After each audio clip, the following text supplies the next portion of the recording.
पीले दांत वाली बहू। रंजना कभी ब्रश नहीं करती थी। उसे कितनी बार उसके माँ बाप ने डांटा, लेकिन उसका कोई असर उस पर होता ही नहीं था, जिस कारण से उसके दांत पीले पीले हो जाते हैं।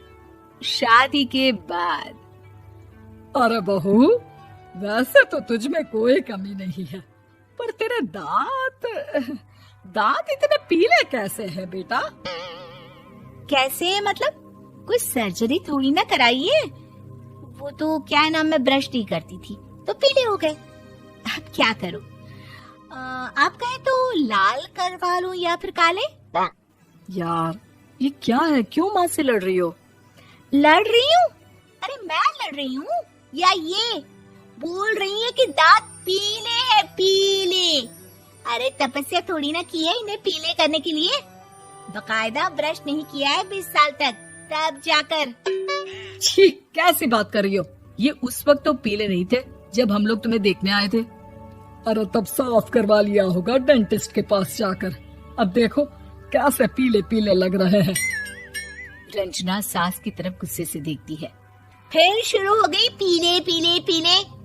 अरे पीले तो तब भी थे जब मेरे हाथ का रसगुल्ला उड़ा उड़ा कर खा रही थी और बोल रही थी, लड़की नहीं गुणों का खजाना दे रहे भाई साहब आप। खैर, अब वो लोग करते भी तो क्या करते, पीले दांत वाली बहू पल्ले पड़ी थी तो झेलना तो था ही। एक दिन कीर्तन में रंजना गाना गा रही थी। अरे कमला बहन, माँ का द्वार है, यहाँ तो सब शुद्ध होकर आते हैं, फिर अपनी बहू को ब्रश भी नहीं करवाती तुम। दूर से पीले पीले दांत भक्ति में बाधा उत्पन्न कर रहे हैं। अरे कोई 2 साल की बच्ची थोड़ी ना लेकर आई हूँ मैं बहू बनाकर। अच्छी खासी लड़की है, अरे कैसे करवाऊं ब्रश? ये तो उसे खुद करना चाहिए ना। अब माँ बाप तो इसके जैसे तैसे निपटा दिए, ये नहीं सोचा कि सास कैसे संभालेगी। सास बहू को लेकर घर आ जाती है, लेकिन सोच लेती है कि अब इसे लेकर कहीं नहीं जाएगी। अगले रोज बहू कहती है, अरे क्या हो गया, मंदिर नहीं जाना क्या? कीर्तन का वक्त हो रहा है। मेरी मधुर वाणी से कान्हा जी जागते हैं और सोते हैं। आप तो जानती है ना उनकी भक्ति में कितना मन लगता है मेरा। वो क्या है ना, तबीयत ठीक नहीं लग रही है मेरी, आराम करूंगी मैं। तबीयत ठीक नहीं लग रही? अभी तो मिथुन के गाने पर नाच रही थी आप, और अब बोल रही है कि तबीयत ठीक नहीं लग रही। अरे भक्ति में मन लगा लो सासू माँ, ऊपर जाना है, क्या मुंह दिखाओगी आप? हाँ? सास को बहू की बात पर गुस्सा आ जाता है। मैं क्या मुंह दिखाऊंगी, इसकी चिंता तो ना कर, समझी? अपने मुंह की चिंता कर, जो ये पीले पीले दांत लेकर हर जगह पहुंच जाती है। पता है लोग कितना मजाक बनाते हैं। ना जी ना, मैं नहीं जाना कहीं तेरे साथ। तो ये बात है, कोई ना, मत जाओ, मैं अपने कमरे में ही बैठकर भक्ति कर लूंगी।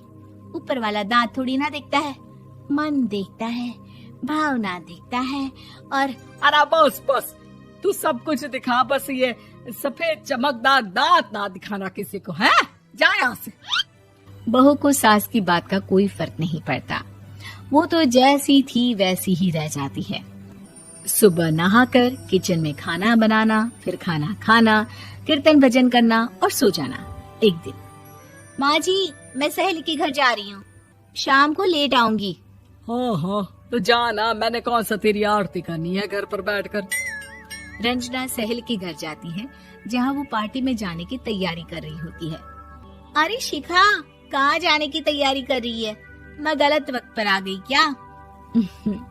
अरे नहीं यार, उल्टा सही वक्त पर आ गया। मैंने ये साड़ी और ज्वेलरी निकाली है यार, शाम को इनके ऑफिस की एक पार्टी में जाना है। बताना कैसा लग रहा है ये सब? नहीं यार, इस ड्रेस के साथ तो वो वाली ज्वेलरी अच्छी लगेगी। हाँ हाँ सही बोल रही है, मैंने ध्यान ही नहीं दिया। वैसे तो हमेशा से मस्त फैशन सेंस रखती है। तो बड़ा जाती होगी ना पति के साथ पार्टी में।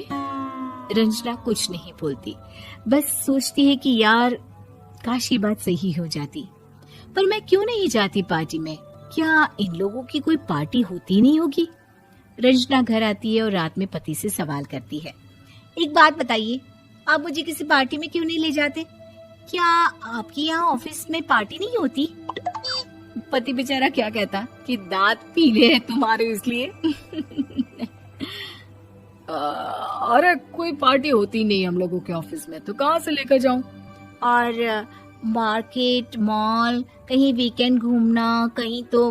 अरे यार, सारे हफ्ते में एक छुट्टी मिलती है, तो सोचता हूँ कि आराम ही कर लूं। क्यों? रंजना मन मार के रह जाती है। पहले कभी सास के साथ मंदिर जाया करती थी, लेकिन वो भी सास ने ले जाना बंद कर दिया।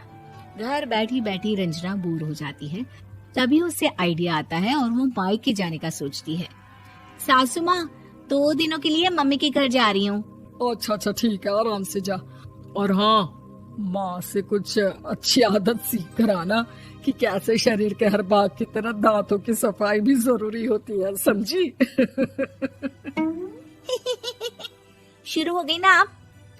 वो लोग आपकी तरह नहीं है कि छोटी छोटी बात का बतंगड़ बना दे। उन लोगों के लिए मैं मायने रखती हूँ, ना कि मेरे पीले पीले दांत। रंजना माँ को बिना बताए उन लोगों को सरप्राइज देती है, लेकिन जैसे ही वो दरवाजे पर पहुंचती है, अंदर देखती है कि घर वाले कहीं जा रहे होते हैं।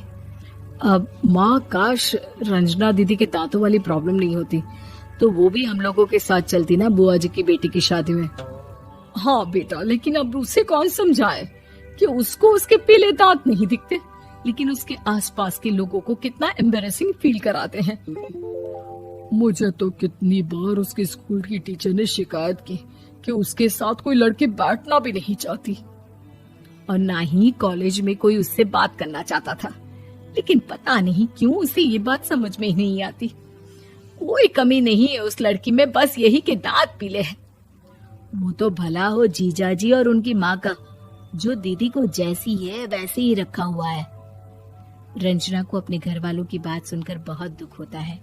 वो सोचती है कि वो क्या करे, लेकिन फिर वो सीधा डेंटिस्ट के पास जाती है, अपने दांत चमकाती है और कसम खाती है कि वो रोज ब्रश करेगी।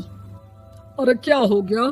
तुम तो 2 दिनों के लिए गई थी ना, पर कोई ना, अच्छा है, चलो आ गई तो। रंजना सास के सामने आकर खड़ी हो जाती है और पूरी स्माइल करती है, उसके चमकदार दांतों को दिखाती हुई। हैं?